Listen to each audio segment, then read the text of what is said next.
పాలిటిక్స్‌లో పవర్ ఎంత ముఖ్యమో, ముహూర్తం కూడా అంతే ముఖ్యం. ముఖ్యమంత్రిగా డీకే శివకుమార్ ప్రమాణ స్వీకారం ఎప్పుడు చేస్తారు? ముహూర్తం ఫిక్స్ అయిందా? ఇక్కడే జ్యోతిష్యులు ఒక పెద్ద బాంబ్ కూడా పేల్చారు. డీకే శివకుమార్ జూన్ 3న ప్రమాణం చేసేందుకు ప్లాన్ చేస్తున్నారు. ఆయనతో పాటు దాదాపుగా 10 మంది ఎమ్మెల్యేలు, మంత్రులుగా ప్రమాణం చేయనున్నట్లుగా తెలుస్తోంది. అయితే జూన్ 3న మంచి రోజు కాదంటూ జ్యోతిష్యులు చెబుతున్నారు. జూన్ 1 లేదా జూన్ 5న బావుంటుందంటూ డీకే శివకుమార్కు సూచించారు. దీని వెనుక అసలు కారణం శూన్యమాసం. మే 17న మొదలైన అధిక జ్యేష్టం జూన్ 15 వరకు కొనసాగనుంది. అంటే ఈ శూన్యమాసంలో దైవ కార్యక్రమాలు మినహా ఎటువంటి శుభకార్యాలు నిర్వహించరు. సీఎంగా కాంగ్రెస్ ప్రకటిస్తే జూన్ 15 వరకు డీకే వేచి ఉండడం అసాధ్యం.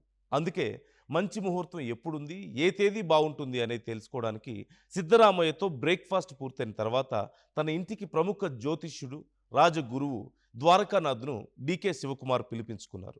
జ్యోతిష్యుడు ద్వారకానాథ్ 3 ముహూర్తాలను డీకేకి సూచించినట్లుగా తెలుస్తోంది. జూన్ 1 లేదా 3న డీకే ప్రమాణ స్వీకారానికి ముహూర్తాన్ని నిర్ణయించారంటూ సమాచారం. అనంతరం నొన వినికరే అజ్జయ్య పీఠానికి వెళ్ళి ఏదైనా దోషం ఉంటే పరిహారం చేయించుకోవాలంటూ ఆయనకు సూచించారు. వీటన్నిటికంటే హైలైట్ ఏంటంటే రాజగురువు ద్వారకానాథ్ మీడియాతో మాట్లాడుతూ సంచలన వ్యాఖ్యలు చేశారు. డీకే శివకుమార్ సోమవారంలోగా ప్రమాణ స్వీకారం చేస్తే ఏకంగా 8 ఏళ్ల పాటు సీఎంగా కొనసాగుతారు అంటూ ఆయన చెప్పుకొచ్చారు. సో అది మ్యాటర్.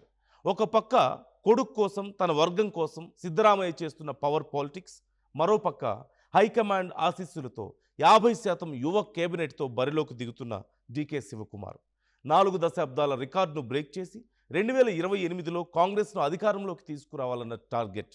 రాజగురువు చెప్పినట్లుగా సోమవారంలోపు ప్రమాణం చేసి 8 ఏళ్ల పాటు డీకే కుర్చీలో కూర్చుంటారా? కర్ణాటక పాలిటిక్స్లో జరగబోయే ఈ బ్లాక్ బస్టర్ ఎపిసోడ్ కోసం మనందరం వెయిట్ చేయాల్సిందే.